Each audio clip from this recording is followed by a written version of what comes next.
सत श्री अकाल, नमस्कार, आदाब। पंजाबी रेडियो और पंजाबी टीवी यूएस से देख और सुन रहे सभी साथियों का स्वागत है इस समय के विशेष program beyond the headlines with Mandeep Punia में। हर रोज की तरह प्रोग्राम में पूनिया जी के साथ देश विदेश के साथ जुड़ी हुई अहम खबरों पर बातचीत होती है। सबसे पहले करते हैं पूनिया जी का स्वागत। बहुत बहुत स्वागत है पूनिया जी। जी, नमस्कार, सत श्री अकाल, आदाब। पुनिया जी, सबसे पहली खबर पर अगर हम आए तो कच्चे तेल के दामों की बात करते हैं। जिस जंग के कारण ये आसमान छूते नजर आ रहे थे और इसी के कारण अलग अलग देशों में दाम लगातार तेल के, पेट्रोल डीजल के बढ़ते जा रहे थे। अब क्या उस पे लगाम लगेगी ये तो समय बताएगा, लेकिन कच्चे तेल के दामों में गिरावट देखी जा रही है। हाँ, बिल्कुल आपने सही कहा कि कच्चे तेल के दामों में गिरावट देखने को मिल रही है और ये इस जंग के जब ये आया कि जंग ठीक तरीके से रुकती हुई नज़र आ रही है लोगों को, तब से ये मामला आया है। अब हॉर्मुज़ स्ट्रेट में मालवाहक जहाज़ आवाजाही कर पा रहे हैं और उसी के कारण ये जो कीमतें हैं वो लुढ़की हैं। आज वैश्विक कच्चे तेल की कीमतें 4 महीनों के दौरान अपने सबसे निचले स्तर पर पहुँच गई हैं। 4 महीनों के दौरान मतलब 4 महीने जो जंग की स्थिति रही है उसमें सबसे निचले स्तर पर पहुंच गई हैं। आज वैश्विक मानक ब्रेंट जो बेसिकली वर्ल्ड लेवल का जो ब्रेंट क्रूड था, उसकी कीमतें थोड़ी देर के लिए गिरकर $72.48 प्रति बैरल हो गई। यह वही स्तर था जो 28 फरवरी को अमेरिका और इसराइल के ईरान पर हमले से एक दिन पहले का था। तो हालांकि बाद में जो कीमत है थोड़ी और सुधरी और वो $72.63 प्रति बैरल हो गई। और बात करें तो इससे इससे ये कह सकते हैं आप कि जो 17 जून को जो अमेरिका और ईरान के बीच में एक एमओयू के ऊपर जो हस्ताक्षर हुए हैं, उसके बाद ये चीज देखने को मिली है, जो सुधार देखने को मिला है वो मार्केट में। अ, देखिए, साफ है कि जैसे ही हॉर्मुज़ स्ट्रेट में जहाज़ों की आवाजाही फिर से शुरू हुई है, तो कच्चे तेल और गैस के जो वैश्विक जो ट्रांसपोर्ट के रास्ते थे, वो उसमें सुधार दिखा और उसमें इसी के कारण जो रास्ता लगभग बंद हो गया था और जिसके कारण ट्रांसपोर्ट नहीं हो पा रहा था, जो आवागमन था, वो नहीं हो पा रहा था, वो स्मूथ होता दिखा। तो इसके कारण मुझे लगता है कि ये स्थिति सुधरी है। हालाँकि देखिए, इसमें अभी भी बहुत सारे पेच है, बहुत सारी चीज़ें हैं। जैसे मुझे एक बात बोलनी हो, तो आईआरजीसी ने तुरंत आज जैसे ब्रेंट क्रूड जब नीचे गिर रहा था, तो आईआरजीसी की जो ईरानी रेवोल्यूशनरी गार्ड्स कोर्प्स हैं, आईआरजीसी, उनकी स्टेटमेंट आई। आईआरजीसी ने कहा कि होर्मुज़ स्ट्रेट से सुरक्षित आवागमन केवल हमारे सहयोग से ही संभव है। तो ये मतलब जब इतना करेक्शन हो रहा था, बिल्कुल एकदम नॉर्मल-सी जैसा माहौल बन रहा था, तो आईआरजीसी ये दिखाने की कोशिश कर रहा था कि हाँ, हाँ, हमारे की वजह से ये नॉर्मल-सी आ रही है। तो आईआरजीसी ईरानी मीडिया की रिपोर्टों के अनुसार आईआरजीसी की नौसेना ने होर्मुज़ स्ट्रेट में जहाज़ों की आवाजाही के लिए एक नए मार्ग की घोषणा पर प्रतिक्रिया देते हुए कहा है कि ये मार्ग स्वीकार्य नहीं है और पूरी तरह खतरनाक है। अब देखिए, बात क्या है कि आपको पता है कि समुद्र के अंदर माइन्स बिछाई गई थी। माइन्स से हटके एक रास्ता मतलब बीच में निकाला गया कि हाँ, ये रास्ता जो ये पैसेज है ये सुरक्षित है, यहाँ माइन्स नहीं है।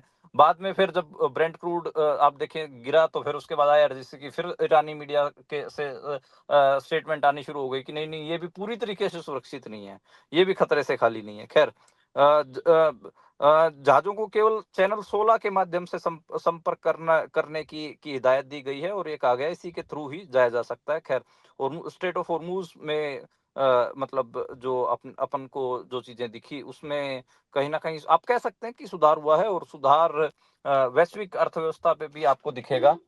इसका इसका जो फायदा होता हुआ वैश्विक अर्थव्यवस्था को दिखेगा। भारत की तो स्थिति काफी नाजुक थी, तो शायद अब भारत को कुछ राहत मिले। जी। और इससे आगे बढ़ें तो बात वेनेजुएला की करते हैं। वहाँ पर कुदरत का ऐसा कहर देखने को मिला है कि कुछ ही समय में 2 बड़े भूकंप आए और बहुत बड़ा जान और माल का नुकसान कर गए। देखिए, वेनेजुएला में लगातार 2 भूकंपों से 164 लोग मरने की खबर है, सैकड़ों घायल हैं, भीषण तबाही हुई है, सुनामी का अलर्ट भी है और इमरजेंसी घोषित की गई है। देखिए, 2 भूकंप अगर दोनों का रिक्टर स्केल के हिसाब से अपन देखें तो 7.2 और 7.5 की तीव्रता के हिसाब से ये इनकी जो तीव्रता है वो मापी गई है। कार्यकारी राष्ट्रपति जो वर्किंग प्रेसिडेंट हैं, डेल्सी रोड्रिगेज, उन्होंने देश में आपातकाल घोषित की है। काराकास और तटीय इलाकों में रेस्क्यू ऑपरेशन जारी हैं। तो ये जो भीषण तबाही है, ये देखने को मिल रही है। राजधानी काराकस के कई ऐसे इलाके हैं जहाँ पर भारी नुकसान हुआ, इमारतें गिर गई हैं, सड़कें टूट गई हैं, लोग मलबे में फंसे हुए हैं। सरकार ने इमरजेंसी घोषित कर दी, इसके साथ ही कैरिबियाई इलाके में सुनामी का अलर्ट भी जारी किया गया है।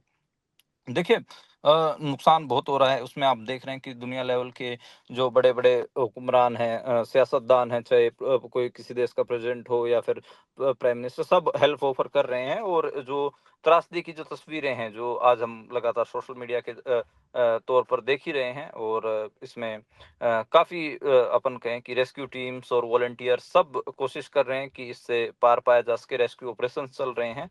और काफ़ी जो अमेरिकी भूवैज्ञानिक सर्वे है, यूएसजीएस, उसने कहा है कि ये पिछले 100 साल में वेनेजुएला में आया सबसे तेज भूकंप है। शुरुआती रिपोर्ट में 32 लोगों की डेथ की खबर थी, लेकिन यूएसजीएस ने चेतावनी दी कि आखिरी मौतों की जो संख्या है, वो इससे बहुत ज़्यादा होगी। यहाँ तक ये माना जा रहा है कि जो मरने वालों की संख्या है, वो हज़ारों में हो सकती है, मतलब 1000 का जो आंकड़ा है, वो तक पार कर सकती है। तो ख़ैर, अभी तो आपको पता ही है कि लोगों को रेस्क्यू किया जा रहा है, मलबे हटाए जा रहे हैं।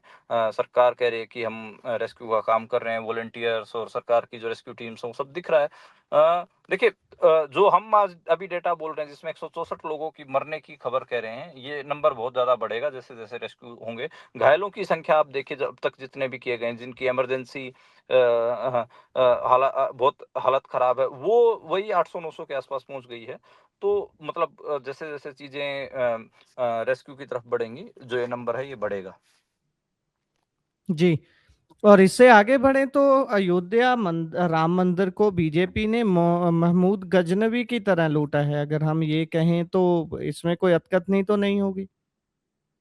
देखिए, ये सामना का संपादकीय छपा है। सामना अखबार, जी, आपको मैं बता दूँ कि महाराष्ट्र में शिवसेना का अखबार है, और ये माना जाता है कि हिंदुत्व की राजनीति का सबसे बड़ा अखबार सामना को माना जाता है। जैसे आरएसएस की ऑर्गेनाइज़र और पांचजन्य हैं, उनके मुखपत्र, उनके प्रोपेगेंडा न्यूज़पेपर आरएसएस का ऑर्गेनाइज़र है, ऐसे ही शिवसेना का बेसिकली सामना अखबार है। तो शिवसेना ने बेसिकली जो निशाना साधा है, वो मोदी के ऊपर और बीजेपी के ऊपर साधा है। हिंदुत्व की राजनीति का जो सबसे बड़ा अखबार है, वो ये कह रहा है कि इतनी बुरी तरीके तो सोमनाथ मंदिर को आक्रमणकारी महमूद गजनबी ने भी नहीं लूटा था, जिस हिसाब से बीजेपी ने लूटा है। देखिए, इसमें कई बिंदु बनाए गए हैं। इस आप एडिटोरियल को देखें, तो इसमें पहला बिंदु यही बनाया गया है कि दान पेटियों की लूट हुई है। पार्टी का आरोप है कि अयोध्या के राम मंदिर में भगवान के दान बक्से, सोना चांदी, गहनों की भरकम लूट लूट हुई है। दूसरा जो पॉइंट है, वो है कि कार सेवकों का अपमान हुआ है। इस एडिटोरियल में कहा गया है कि राम मंदिर के लिए कार सेवकों ने अपना खून बहाया और सर्वोच्च बलिदान दिया, लेकिन भाजपा ने उसी मंदिर को लूट लिया, जिस तरह महमूद गजनवी ने सोमनाथ मंदिर को लूटा था, उसी तरह भाजपा ने राम मंदिर को लूटा है। तीसरा, कानून व्यवस्था के ऊपर सवाल उठाया है कि जो हिंदुत्व की का सबसे बड़ा अखबार है, वो कह रहा है कि इसे कानून व्यवस्था की विफलता बताते हुए, जो लोग राम मंदिर की रक्षा नहीं कर सकते, वे कोल्हापुर के अंबाबाई मंदिर के विकास की बात करने की हिम्मत कैसे कर सकते हैं। तो वो बेसिकली इसको महाराष्ट्र के क्योंकि आप देखें कि शिवसेना भी महाराष्ट्र की फोर्स है, आरएसएस का जो हेडक्वार्टर है, वो भी नागपुर में, तो दोनों कम्पिटिटिव फोर्स भी हैं उस हिसाब से। अमित शाह के ऊपर निशाना बांधा गया है कि एक तरफ तो मंदिर लूट रहा है, और दूसरी तरफ जो अमित शाह हैं, वो जो विपक्ष के सांसद हैं, उनको उनकी खरीद फरोख्त करने में व्यस्त हैं। तो अमित शाह के ऊपर भी निशाना साधा गया। एक जो सबसे जो इम्पोर्टेंट बात है, वो ये है कि ये बार-बार ये कहा जा रहा है, खासकर जो हिंदुत्व राजनीति के जो लोग हैं, वही ये कह रहे हैं कि जब सतयुग था, जब राम का युग था असल में, उस समय भी भरत ने राम की जो चरण पादुकाएँ थी, उनको रखी, क्योंकि राम तो वनवास काटने के लिए 14 साल के वनवास के लिए चले गए थे। तो जो जी, अयोध्या थी, उसमें जो राम का राज्य राम राज चला, वो उनकी चरण पादुकाओं से चला था। यानी कि जो चप्पलें थी, वो भरत ले आए थे, और भरत ने राम की चप्पलें बेसिकली अयोध्या के सिंहासन पे रख के, उसके जो कुर्सी होती है, राजा की कुर्सी होती है, उसके ऊपर रख के ही राज किया था। और आज कलयुग में जब बात करें, जब ये कहा गया था कि कलयुग में राम राज भी राम भगवान के चरण पादुकाओं से ही चलेगा, उनकी चप्पलों से ही चलेगा। लेकिन इस केस में आप देखें, तो राम मंदिर से जो राम की जो चरण पादुकाएं हैं, उनकी चोरी की भी बात आ रही है। तो ये भी एक हिंदुत्व राजनीति के लोग बड़ा परेशान हैं कि बताओ, राम की चप्पलों को रखकर जो राज किया जाना था, राम राज चलाया जाना था, उसमें चप्पलें ही गायब कर दी गई हैं राम की। तो खैर, जी। अगर मेरे को लगता है कि भगवान राम आज जिंदा होते तो वो पता नहीं किस थाने में एफआईआर लिखवाते, या पता नहीं पुलिस उनकी एफआईआर लिखती भी या नहीं लिखती। ये भी एक बड़ा सवाल है। मुझे लगता है कि जिस हिसाब की हुकूमत चल रही है, तो राम भगवान की चप्पलें चोरी होने के ऊपर उनकी एफआईआर तो नहीं लिखी जानी थी। तो क्योंकि ये हुकूमत का आप देख ही रहे हैं कि जो महिला पहलवान थीं, उनको भी अपनी एफआईआर लिखवाने के लिए सुप्रीम कोर्ट जाना पड़ा। कितने ही ऐसे घटनाक्रम हम देखते हैं जब जो हुकूमत है वो टॉर्चर करती है। इवन शंकराचार्य को जब शंकराचार्य के जो बटुक थे, उनको भी जब गंगा घाट पे पुलिस ने पीटा, तो उनकी आज तक एफआईआर दर्ज नहीं की गई है पुलिस वालों के खिलाफ। तो ये सब है। राम मंदिर, राम भगवान की चप्पलें चोर ली गई, उनकी चरण पादुकाएं चोर ली गई। तो पता नहीं ये एफआईआर दर्ज होती भी नहीं होती। अभी पता नहीं इस मामले में जो बड़े मगरमच्छ हैं उन तक हाथ पहुंच पाएगा भी नहीं पहुंच पाएगा, लेकिन ये सबसे बड़ा शर्म का विषय तो है। जी, जी। बिल्कुल। और इससे आगे बढ़ें तो पासपोर्ट हमारा यात्रा का से के करने के लिए, विदेश यात्रा करने के लिए ज़रूरी दस्तावेज़ है। नागरिकता के साथ उसका कोई संबंध नहीं है, नागरिकता का वो प्रमाण नहीं है, ये सरकार बोल रही है। हर वो डॉक्यूमेंट, हर वो दस्तावेज़ जो एक व्यक्ति के लिए बनाना ज़रूरी होता है, उसको थोड़े समय बाद ही सरकार बोल देती है कि ये आपकी नागरिकता का प्रमाण नहीं है। ऐसे कैसे चलेगा देश? हमने तो कभी नहीं देखा कि किसी जापानी या किसी और देश के व्यक्ति के पास पासपोर्ट इंडिया का हो, लेकिन वो इंडिया का सिटीजन ना हो। देखिए, अब ये सारा मामला शुरू हुआ कि जब जावेद अख्तर साहब, जो बड़े लेखक हैं और फिल्मी राइटर हैं, गीतकार हैं, शायर हैं, उन्होंने एक जगह बोल दिया था कि भाई, जो भारतीय नागरिकता की जांच के लिए क्या जो जो ये पासपोर्ट है, ये क्या काफी नहीं है। उन्होंने कहा कि जब इतनी पुलिस इतनी सख्त जांच करती है, क्योंकि आपको पता है कि पासपोर्ट बनने से पहले पुलिस वेरिफिकेशन होती है, सारे डॉक्यूमेंट लगते हैं, जन्म से लेकर, और आपके जन्म प्रमाण पत्र, पढ़ाई लिखाई के कितने ही डॉक्यूमेंट लगते हैं। जब हमने पासपोर्ट बनवाया होगा तो आपको पता ही है। तो क्या ये एक नागरिकता का प्रमाण नहीं है भाई? जब पुलिस, तो फिर सरकार ने बयान दे दिया। सरकार जो विदेश मंत्रालय है, उसके सोशल मीडिया पर बयान आता है कि पासपोर्ट एक सिर्फ ट्रैवल डॉक्यूमेंट है और ये नागरिकता का प्रमाण नहीं है। तो इसी कारण ये हल्ला मचा है। अ, फिर बात तो ये है कि अगर ये सिर्फ ट्रैवल डॉक्यूमेंट है, तो भाई जावेद अख्तर साहब जो सवाल उठा रहे हैं कि फिर इतनी पुलिस इतनी सख्त वेरिफिकेशन क्यों करती है। कई लोग सवाल उठा रहे हैं कि आखिर भारतीय नागरिकता साबित करने वाला दस्तावेज कौन सा है। अपोजिशन लीडर, सोशल एक्टिविस्ट, हमारे जैसे पत्रकार भी यही बात पूछ रहे हैं। सरकार ये बता दे कि भाई किससे साबित होगा कि ये भारतीय नागरिक है। आधार कार्ड को आप नहीं मान रहे, राशन कार्ड को आप नहीं मानते, डोमिसाइल को आप नहीं मान रहे, ठीक है, जो 14-15 डॉक्यूमेंट जितने होते हैं उनको नहीं मानते, तो लोगों को लगा कि शायद पासपोर्ट सबसे मुश्किल से बनता, तो पासपोर्ट हो सकता है। अब सरकार इस बात से मुकर गई है कि पासपोर्ट भी कोई आपकी नागरिकता का वैध डॉक्यूमेंट होगा, लीगल डॉक्यूमेंट होगा, उसको उससे भी मना कर दिया। तो भाई परेशानी तो आपको, एक गुरप्रीत आप बताइए फिर कौन सा, भाई कौन सी ऐसी आईडी है जिससे हम ये माने कि आप भारत के नागरिक हैं या भारत के नागरिक नहीं है। तो सरकार जी। बताए ना। तो ये काफी काफी बड़ा क्वेश्चन है, और इसने काफी हमारे आपके जैसे जो लोग हैं उनको, उनके आई बॉल्स को रेज किया है। हमारी जो आंखें हैं वो तनी हुई हैं, और इस तरस भी रही हैं कि सरकार हमें कम से कम ये तो बताए कि फिर भाई जो वैध डॉक्यूमेंट है, जो लीगल डॉक्यूमेंट है भारतीय नागरिकता का, वो क्या है। या फिर सरकार जिसको चाहेगी उसको अवैध इलीगल घोषित कर देगी, और जिसको चाहेगी उसको अपनी सिटीजनशिप से नवाज देगी। ये देखिए 2019 का जो सीए एनआरसी वाला जो जब से मामला शुरू हुआ, जिसमें इन्होंने एक जो सिटीजनशिप का जो पूरा लेके आए कि नागरिकता है वो सरकार बताएगी कि कौन है कौन नहीं, किसको देनी है किसको नहीं। सरकार ने जिस हिसाब से कानून और ये सब चीजें करनी शुरू की, उसके बाद से ये पूरी डिबेट छिड़ी हुई है। और अब पिछले 6 साल 7 साल से, बल्कि, क्योंकि आज 2026 में बैठे, तो पिछले 7 साल से आप और हम, और खासकर माइनॉरिटी के लोग, जो कम गिनती के लोग हैं, मुसलमान और जो सिख ईसाई, वो तो बेचारे बिल्कुल डरे बैठे हुए हैं। आज ऐसे आदिवासी जिनके पास कोई डॉक्यूमेंट ही नहीं होता, क्योंकि वो तो जंगलों में रहते हैं, वो खुद डरे हुए हैं कि हमें पता नहीं कब ये साउथ अफ्रीका का ना घोषित कर दें या फिर किसी और मुल्क का घोषित ना कर दें। तो वो खुद डरे हुए हैं। तो उस मुल्क में मतलब नागरिक को ही अवैध घोषित करने का पूरा एक हिसाब से सिस्टम खड़ा कर दिया गया है, और एक जो नागरिकता को लेकर ही जो भारतीयों के बीच में डर बैठा दिया गया है। जी। और इससे अगर हम आगे बढ़ें तो प्रति कब्र ₹100 मथुरा में मुस्लिम कब्रिस्तान को नुकसान पहुँचाने के बाद प्रशासन ने तय किया है ये मुआवज़ा। आपको थोड़ा अजीब लगेगा कि पहले जो प्रशासन है, वहाँ का स्थानीय प्रशासन है, वो कब्रों के पास गया जेसीबी लेके। जेसीबी मशीनों से कब्रों को खोदा गया, ठीक है? उसके बाद कह रहा है कि हमारे से तो गलती हो गई, हम मुआवजा दे देंगे, और ये कह रहा है कि हम ₹100 प्रति कब्र मुआवजा देंगे।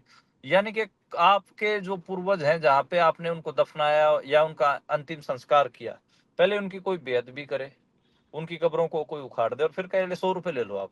तो इसको आप गुरप्रीत कैसे देखते हैं? मतलब मेरे पास तो कोई शब्द नहीं है कि अ और ये कोई ऐसा भी नहीं है कि भई बहुत नया ही कोई कब्रिस्तान हो, बहुत पुराना कब्रिस्तान है। आप देखेंगे, विजुअल्स आप देखेंगे तो जो कब्र की फोटोएँ हैं, वो आप देखेंगे तो बहुत बुरा नुकसान पहुँचाया गया है, और फिर उसके बाद जो डिपार्टमेंट है, वो कह रहा है कि हम ₹100 रुपए प्रति कब्र मुआवजा दे देंगे। तो ये एक लंबा इतिहास दिख रहा है उत्पीड़न का, जिसमें हमें दिख रहा है कि कैसे कब्रिस्तानों को ही, मतलब जो किसी के आखिरी जीवन का जो आखिरी जो वक्त होता है, वो उसी मतलब वक्त तो क्या कहेंगे, जब आदमी मर जाता है, तो उसके जहां पर शरीर पूरा होता है, उसी को ही मतलब ये ऐसे क्षतिग्रस्त जेसीबी लेके तोड़ने फोड़ने पहुंच गए हैं। खासकर अल्पसंख्यक समुदाय, आपको पता है कब्रिस्तान जब मैं कह रहा हूं तो आप समझ जाइए कि मुसलमान जब मर जाते हैं तो वो अपनी पार्थिव शरीर को वो दफनाने के लिए जाते हैं, तो उनके साथ ये सलूक हो रहा है कि ना उनको जिंदा जी ही ये कोई उनको क्या कहें उसको कि ढंग से जीने दे रहे, उनको जिंदा जीते जी ही मतलब इज्जत से नहीं जीने दे रहे, और जब वो मर जा रहे हैं तो भी उनके उनके जो शरीर हैं जहां पर वो दफनाए जा रहे हैं, उनके उनको जेसीबीओं से ये उखाड़ पाट करने में लगे हुए हैं। जी। और इससे आगे बढ़े तो सरकार ने ये दीपिका का बयान है कि सरकार ने गोपनीय के नाम पर ना तो सीजेपी के एक्स खाते के बैन करने के आदेश दिखाए हैं, ना ही कोई विवादित पोस्ट का ज़िक्र किया है। देखिए बेसिकली क्या है कि आपको पता है कि कोकरोच जनता पार्टी के एक बार जो खाते वगैरह वो बैन किए गए थे एक्स ट्विटर के ऊपर। हालांकि बाद में खोल दिया गया ब्लॉक। तो उसमें दीपिका से पूछा गया था ये सवाल, तो उसने कहा कि भाई ये पूरा मामला था ट्विटर का, क्योंकि इसमें एक्स जो है उसको भी पार्टी बनाया गया, को हाई कोर्ट भी गए थे ये सीजेपी वाले। तो उसके बाद सरकार से पूछा भी हाई कोर्ट ने पूछा, तो लेकिन आप देखिए कि ना तो कोर्ट में उन्होंने ये बताया कि हमने किस बिहाफ पे जो इनके खाते थे वो बैन किए थे, और ना कोई नोटिस ना कुछ और उसके जैसे ही कोर्ट ने पूछा, उसके तुरंत बाद आप देखिए कि तुरंत के तुरंत अकाउंट बहाल कर दिए गए। बाद में कोर्ट ने केंद्र को एक्स को नोटिस जारी किया, लेकिन तुरंत अकाउंट बहाल करने से शुरू में तो इनकार किया गया, बाद में फिर कर दिए गए। तो सरकार में जो बैठे लोग हैं वो आप देख ही रहे हैं कि लगातार आतंकवादी कह रहे हैं। कभी किसानों को आतंकवादी कहा जाता है, कभी डॉक्टरों को, कभी छात्रों को। तो ये पूरा एक स्थिति चल रही है। मतलब इवन आप देखिए कि धर्मेंद्र प्रधान का बयान देखिए, जो शिक्षा मंत्री हैं, इनका इस्तीफा मांगने के लिए ही ये बच्चे बैठे हुए हैं, और उनको जो अपन के धर्मेंद्र प्रधान है उनको एक इंटरव्यू में बोलते सुना गया कि ये जो सीधे कोकरोच जनता पार्टी वाले हैं, ये तो दहशतगर्दों की बी टीम है। मतलब जो आपके जैन जी 25 साल से कम उम्र के युवा हैं बेचारे, वो अपने भविष्य को लेकर अपनी नौकरियों के में जो उनकी अव्यवस्था चल रही है, या फिर उनके एडमिशन्स के पेपर तक लीक हो जा रहे हैं, उसके ऊपर आपसे सवाल पूछ रहे हैं, तो आप उनको दहशतगर्दों की बी टीम बता रहे हैं। मतलब सरकार अपनी जवाबदेही तय नहीं करना चाहती कि पेपर क्यों लीक हो रहे हैं, नौकरियों के हैं हों या फिर एडमिशन्स के। लेकिन जो स्टूडेंट्स पूछ रहे हैं, सवाल पूछ रहे हैं, उनको ये दहशतगर्दों की बी टीम जरूर बता दे रहे हैं। तो ये मामला है। एक तरफ उनके सोशल मीडिया अकाउंट बैन करके ना सरकार कोई नोटिस दिखा रही है, ना कोई कारण बता रही है। दूसरा, सरकार के जो मंत्री हैं, जो वजीर हैं, वो टीवियों पे इंटरव्यू देके इनको दहशतगर्दों की बी टीम बता रहे हैं। तो ये चल रहा है, ये मिला जुला। आप देखिए कि इसको क्या नाम दे, लेकिन ये चल ही रहा है। जी। और चंडीगढ़ में यूथ कांग्रेस के वर्कर्स को हिरासत में क्यों लिया गया है? देखिए, आज जो केंद्रीय शिक्षा मंत्री धर्मेंद्र प्रधान हैं, वो उनका कार्यक्रम था, और वो चंडीगढ़ आए हुए थे। तो यूथ कांग्रेस के जो कार्यकर्ता हैं, उन्होंने अपने शर्टलेस होके, मतलब अपने जो टी-शर्ट या शर्ट होती है उसको उतार के अर्धनग्न होके उन्होंने प्रदर्शन किया था। इसके बाद वहाँ पर पुलिस ने उनको अरेस्ट कर लिया, डिटेन किया गया, और उन डिटेन्ड पुलिस जो यूथ कांग्रेस के वर्कर्स थे, उनको आपने धक्का-मुक्की और वो सारी चीज़ें देखी। इमरजेंसी ये कहा जा रहा है कि धर्मेंद्र प्रधान ने शिक्षा व्यवस्था में कांग्रेस ने कहा है कि इमरजेंसी जैसी स्थिति पैदा कर दी है। खैर इमरजेंसी वैसे कांग्रेस ने लगाई थी, लेकिन चलो अच्छी बात है कि आज जो कुछ हो रहा है उसको भी वो इमरजेंसी का इनाम दे रहे हैं। तो ये है हालाँकि इतना कोई मतलब बड़ा कट तो नहीं था, जितने लेवल पर जितने बड़े लेवल पर नौजवानों को इकट्ठा होना चाहिए था यूथ कांग्रेस को या कांग्रेस को जितना बड़ी मोबिलाइजेशन करनी चाहिए थी, उतनी तो नहीं थी। लेकिन हाँ, मतलब जो कि यूथ कांग्रेसी ज़रूर थे, जिससे कह सकते हो कि आप एक दिखा कि हाँ, छोटा-सा विरोध जब चंडीगढ़ में आए धर्मेंद्र प्रधान तो उनका उनका होता हुआ दिखाई दिया। जी। देखिए ये मेरे को लगता है कि जो ये इश्यू है, ये पता नहीं उतनी अट्रैक्शन गेन नहीं कर पा रहा है। क्या रीज़न है, क्या नहीं है? मतलब इसके ऊपर मोबिलाइज़ेशन उस लिहाज से जितनी होनी चाहिए उस उतनी मोबिलाइज़ेशन नहीं हो पा रही है। हालाँकि हमने इसके कई कारण भी बताए हैं कि एक मिडल क्लास मानसिकता से उपजा हुआ आंदोलन है, तो उसके कारण भी और कुछ लोग पहले के जो जले हुए हैं वो फूँक-फूँक के दूध पीना चाहते हैं, तो वो भी स्थिति है। ख़ैर अभी मतलब बड़ी इस मुद्दे को लेकर बड़े कट देखने को नहीं मिल रहे हैं। जी, इसी के साथ प्रोग्राम का समय यहाँ समाप्त होता है। आप जुड़े जानकारियाँ साझा की, बहुत-बहुत धन्यवाद। धन्यवाद।